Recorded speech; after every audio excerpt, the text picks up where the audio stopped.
आज हम लोग हेलोएल्केन एंड हेलोडीन्स में जो डे सेकेंड का असाइनमेंट है उसको हम लोग यहाँ पे एक्सप्लेन करेंगे, ठीक है, सीखेंगे और कैसे उसको हम लोग सॉल्व करेंगे, ये सारे कॉन्सेप्ट को हम लोग यहाँ पे समझेंगे।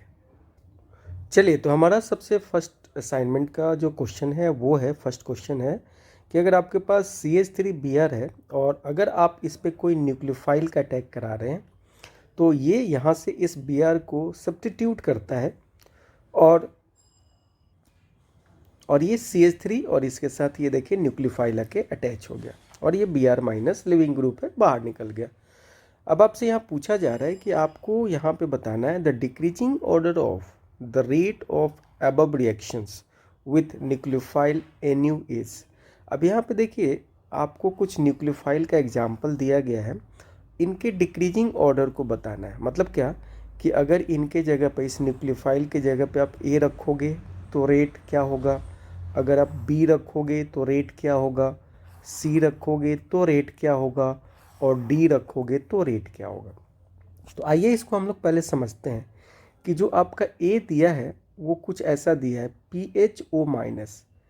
PHO माइनस को आप ऐसे लिख सकते हो, ये आपका बेंजीन रिंग है और इस बेंजीन रिंग से आपका ये O माइनस अटैच है।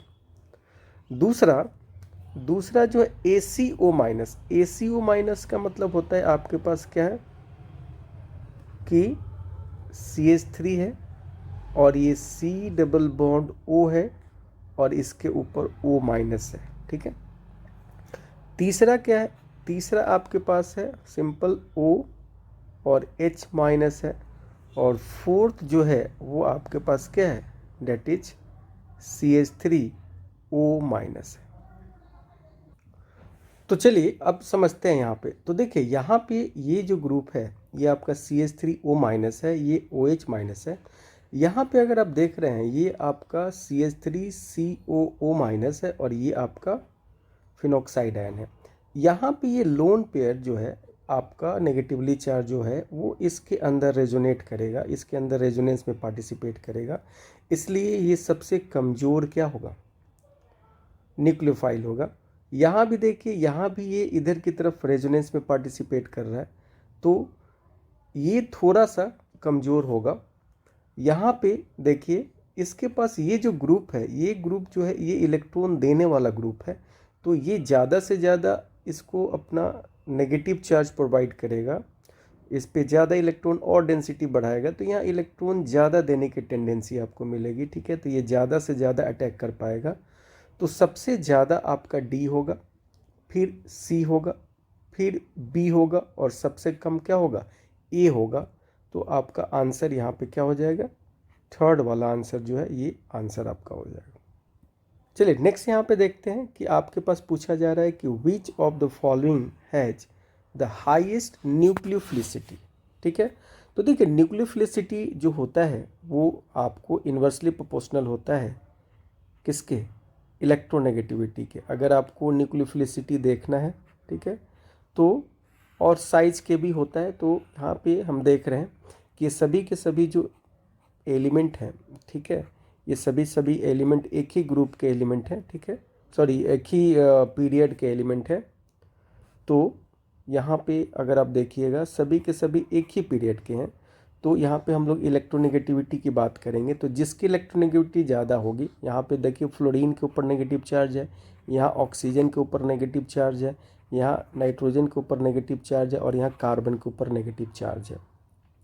तो इलेक्ट्रोनेगेटिविटी देखिएगा तो सबसे ज़्यादा फ्लोरीन का होता है, फिर ऑक्सीजन का होता है, फिर नाइट्रोजन का होता है और सबसे कम कार्बन का होता है। तो यहाँ पे कार्बन अपना इलेक्ट्रॉन जल्दी से क्या करेगा, प्रोवाइड करेगा, यानी ये जल्दी से अच्छा न्यूक्लियोफिलिसिटी का काम कर, इसके पास न्यूक्लियोफाइल करेक्टर होगा तो अच्छा न्यूक्लियोफाइल होगा, ठीक है। तो यहाँ आंसर आपका क्या हो जाएगा, थर्ड हो जाएगा। चलिए नेक्स्ट हम लोग डिस्कस करने जा रहे हैं tertiary alkyl halides are practically inert to substitution by SN2 mechanism reaction, ठीक है। तो देखिए हमने SN2 मैकेनिज्म रिएक्शंस में ये पढ़ा था कि अगर आपके पास अल्काइल हैलाइड है तो 1 डिग्री अल्काइल हैलाइड यहाँ अच्छे से रिएक्ट करता है कंपेयर 2 डिग्री और आपका 3 डिग्री RX के। इसका रीज़न क्या है कि जैसे जैसे आप इधर की तरफ बढ़ते जाएंगे यहाँ पे स्टेरिक हिंड्रेंस क्या होता जाएगा, इंक्रीज होता जाएगा, ठीक है। तो यहाँ पे जब न्यूक्लियोफाइल आएगा, ठीक है, और जब वहाँ अटैक करेगा तो वहाँ पे ऑलरेडी जैसे मान लीजिए कि आपके पास क्या है, ये 3 डिग्री है, कुछ ऐसा आपके पास है, ये 3 डिग्री है और ये, तो अगर यहाँ पे ये अटैक करने आएगा तो इनका ये क्या फील करेगा, तो ये इनका स्टेरिक हिंड्रेंस फील करेगा। तो आंसर इसका क्या हो जाएगा, स्टेरिक हिंड्रेंस। चलिए, ये तो एकदम सिंपल सा क्वेश्चन है। Which of the following is the correct order of decreasing SN2 reactivity, ठीक है। तो देखिए हमने आपको बताया था डिक्रीजिंग आपको यहाँ पे बताना है, तो सबसे पहले क्या आएगा, तो देखिए सबसे पहले 1 डिग्री, फिर देखिए आपके पास 2 डिग्री हो गया, फिर आपके पास ये 3 डिग्री है। ये ऐसा दिया है RCH2 और ये X, ठीक है, तो ये 1 डिग्री हो गया। ये दिया है R2, तो आप ऐसे लिख सकते हो RCH, यहाँ पे लिख सकते हो R, और ये हो गया X, ये 2 डिग्री हो गया। और ये दिया है R3, तो आप इसको ऐसे लिख सकते हो R और ये आपका X, ठीक है। तो अगर न्यूक्लियोफाइल अगर आता है तो न्यूक्लियोफाइल यहाँ आसानी से अटैक करेगा। यहाँ पे जब अटैक करने आएगा तो ये 2 ग्रुप का ये हिंड्रेंस फील करेगा, और जब वो यहाँ पे अटैक करने आएगा तो यहाँ पे बड़ा ग्रुप का हिंड्रेंस वो फील करेगा। इसलिए ये आपका सेकंड वाला करेक्ट आंसर है। नेक्स्ट देखिए आप लोग कि रीअरेंजमेंट कैन अकर्स इन, ठीक है। तो हमने आपको क्या बोला था कि जो SN1 रिएक्शन होता है, ठीक है, इसमें एक इंटरमीडिएट बनता है जिसको हम लोग बोलते हैं कार्बोकेटाइन। और जहाँ भी कार्बोकेटाइन बनता है वहाँ पे आपको पहले कोशिश करना चाहिए कि क्या वहाँ पे रीअरेंजमेंट हो रहा है क्या, ठीक है। तो आपने रीअरेंजमेंट की बात की होगी, तो यहाँ पे हमने बहुत सारे रीअरेंजमेंट पढ़े थे। हाइड्राइड शिफ्ट पढ़ा था, मिथाइल शिफ्ट पढ़ा था, ठीक है, हमने फिनाइल शिफ्ट पढ़ा था, फिर हमने रिंग एक्सपेंशन पढ़ा था।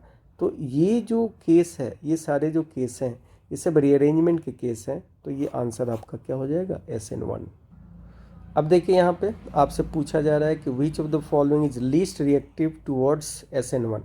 तो देखिए आपको यहाँ पे रिएक्टिविटी अगर देखनी है तो रिएक्टिविटी डायरेक्टली प्रोपोर्शनल होगा स्टेबिलिटी ऑफ कार्बोकेटाइन, ठीक है।